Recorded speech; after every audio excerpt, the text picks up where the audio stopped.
I think what we're trying to say is the positives completely outweigh the negatives. It's just hard to pretend that the negatives don't exist.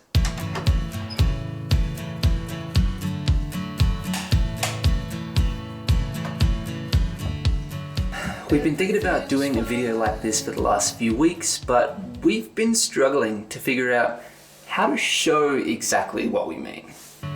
Everything's fine.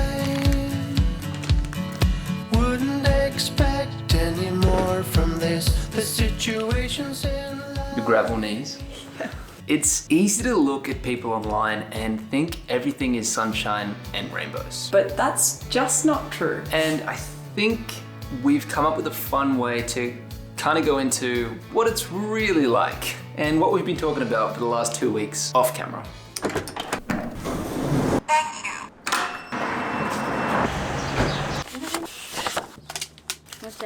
Gracias. All right, we've got some supplies. Now, I don't know how we're really going to talk about this without coming across as a couple of complainers. Because we're about to complain a lot. Don't get us wrong, we would pick these complaints over our normal 9-to-5 work back home. I just think it comes down to two things can be true at once. Yes, there are bigger problems in the world, but also there is things in life that are difficult, and just because they're not the worst things that have ever happened doesn't mean you can't struggle with them. And we just thought we owed it to you guys to let you in and know exactly how we're feeling for the last couple of weeks.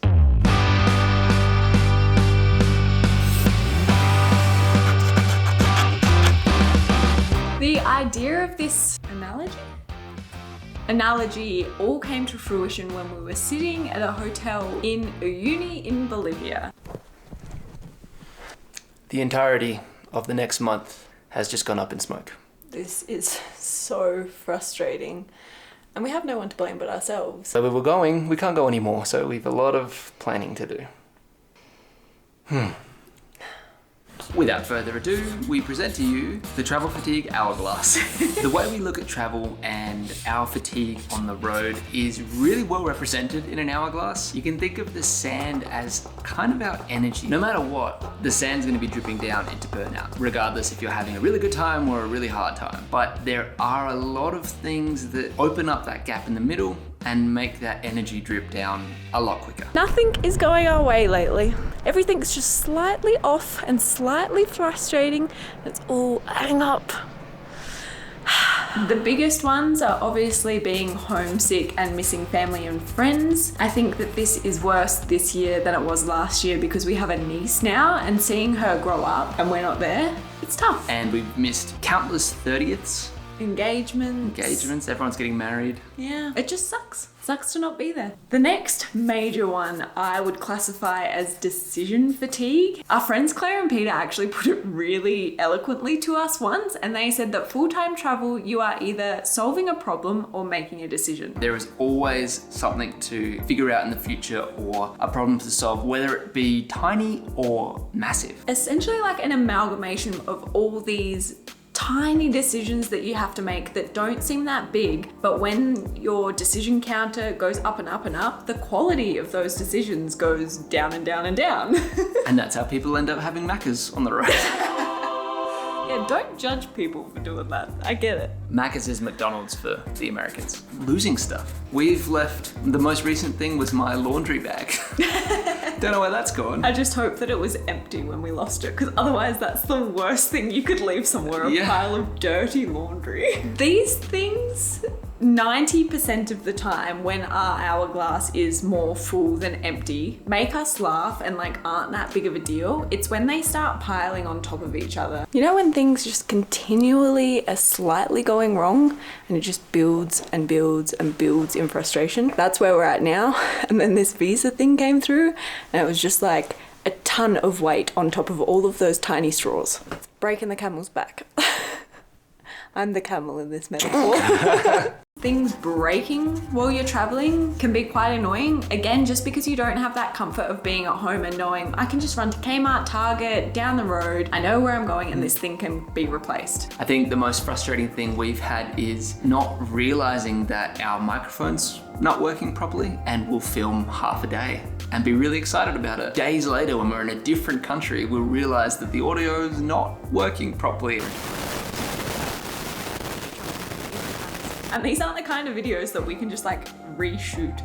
Like that memory is now gone forever. We're not in the Amazon anymore. We can't do that again. Then come along the big issues. These are the things that really just make it feel like the sand has gone all the way through the hourglass within the blink of an eye. For us, that was the Chile visas. Figuring out 3 days before we were due to cross the border that a visa takes 10 weeks to get. But that's enough complaining, because there are some things, a lot of things about this life that let us kind of turn the hourglass around and reset completely. And they're the things that we are so grateful for that come up every so often along the trip. These things easily outweigh the burnout list. And I think everyone has a burnout list, no matter what job you do, no matter what life you're leading. One of the things that really helps us turn the hourglass around and give us a whole new boost of energy is solving those big problems. Having something hang over your head. Like we went out and filmed a full day in the Uyuni salt flats, literally not knowing, even though we don't know if we're even getting back to Australia, so how are we going to bring stuff back to Australia? We are, it's fine. Being able to take that thing hanging over your head and get rid of it and solve that problem really puts the sand back up the top. Speaking of that same day though, even just having that amazing experience of being out in the salt flats, this once in a lifetime bucket list item for us.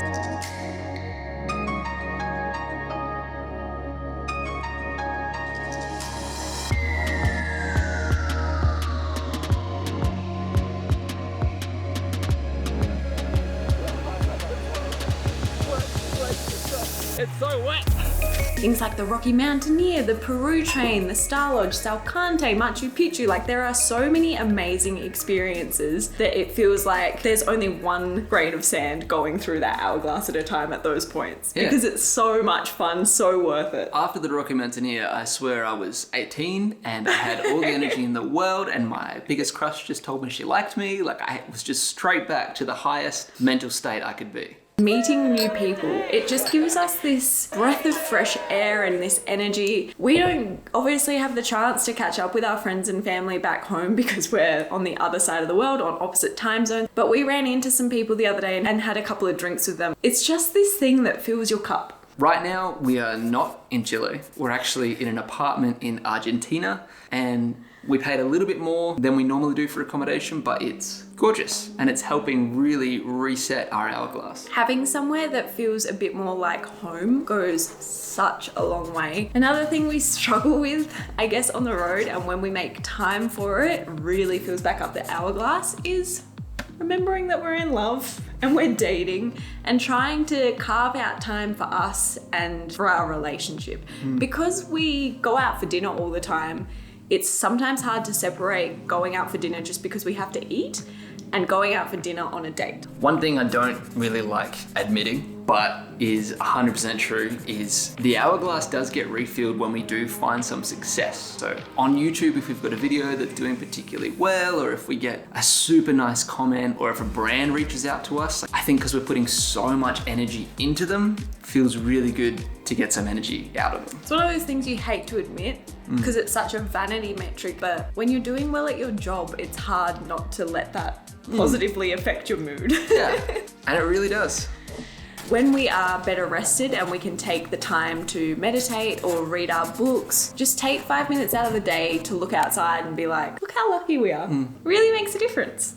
I'm a bath guy, so having a bath is really nice. Too much information. Too much information. Again, I hope it goes without saying that we would not change this for anything. And we are actively doing everything we can to not go back to a quote unquote normal 9-to-5 life. But I think it's important because we idealized this life until we left and undertook it for ourselves. It's important to know that there is some negative or bad things that come with that. And that's not a terrible thing. It's life. Like if we weren't in a mood that we couldn't go to Chile, I don't think we would have come to Salta, Argentina and been like, oh, I love this place. Like, we love it here and are having such a good time. And I'm just not sure we would be if we didn't have that little down before. You have to have lows to be able to recognize when you're in a high. 100%. And that's where we are now, thankfully. Yeah. We've solved our problem. Our flights home actually left from Chile, so we were freaking out for a while, but we managed to get a 3-day transit visa, so hopefully no more problems, and we're gonna spend the rest of the time around Argentina. That was the point. We almost spent like $10,000 to fly to LA and catch a cruise back home because that seemed like the better, easier option than figuring it out. Yeah, and if we couldn't get this 3-day visa, which was supposed to take ages as well, it would have been the better option. A one-way cruise from America to Australia. You know how we were saying it's nice to make time for us as a couple and to go on dates? Well, we're gonna go on one now, and wait till you see the main square in Salta. It honestly looks like Europe.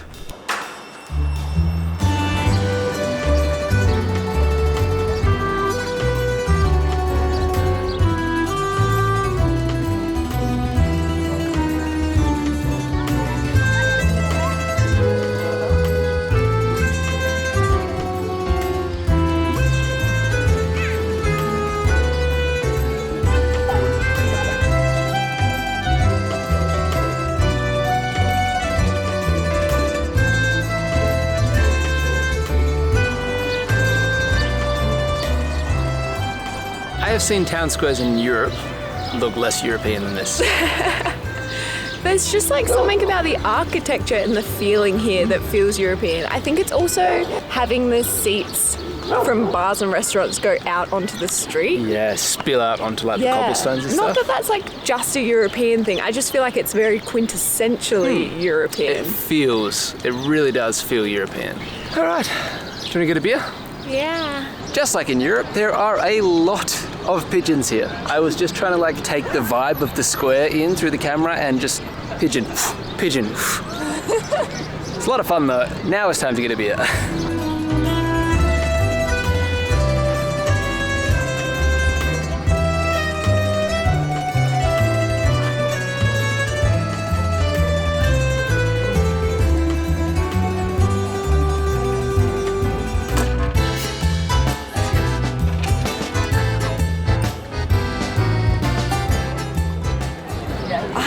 Love it in Salta. I feel like this was the breath of fresh air that we needed with the mood we were in, and it's just the best spot to come for an afternoon beer. So I'm really glad we got out of the apartment to make some time for us.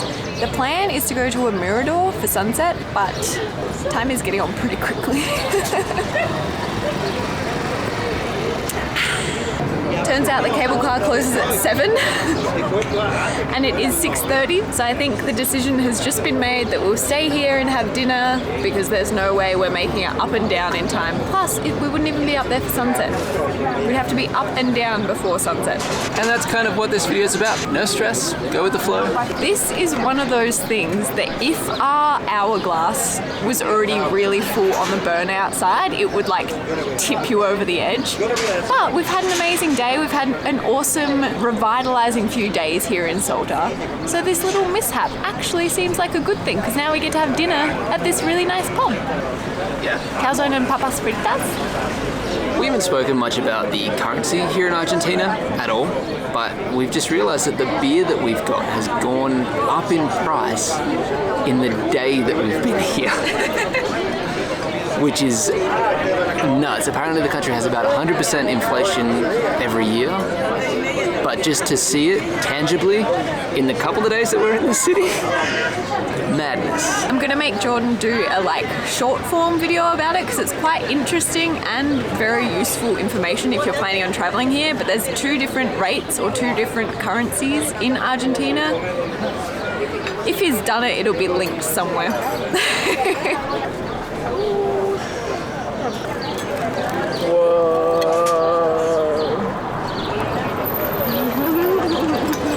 What a day in Salta. Sorry about all the complaining, but it's nice to vent to you and vent to a friend 'Cause isn't that what friends are for? I feel like we are definitely over our rut now and back in like a peak zone and just trying to enjoy travel and enjoy life again. That sounds dramatic. Cheers, me. I've had too many beers.